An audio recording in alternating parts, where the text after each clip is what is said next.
Hi guys, this is Josh here with All Power Services. I'm at the Oracle Dealers Market, just looking at products, thinking about what our customers can use.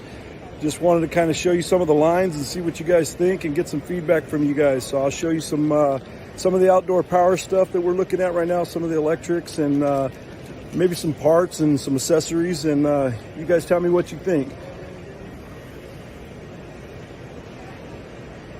We got organ chains. We have some parts or accessories for the lawnmowers and service, and then we got some of the electric tools for DeWalt. Most of this stuff being the outdoor power stuff. This market's full of all kinds of products, so we'll see how it goes today, and then we get some good feedback from you guys. We can kind of get an idea of what you guys are looking for. We got some Milwaukee tools here, outdoor power, all the electric stuff that's coming out or that's been out, some of the works. I don't know if you guys are familiar with the works. And we have some shears and different loppers and different cutting tools, rakes, shovels, and we got Will at the dealer's market here in Let us know what Oracle's. you want to see on the shelves. All right, guys, give us some feedback.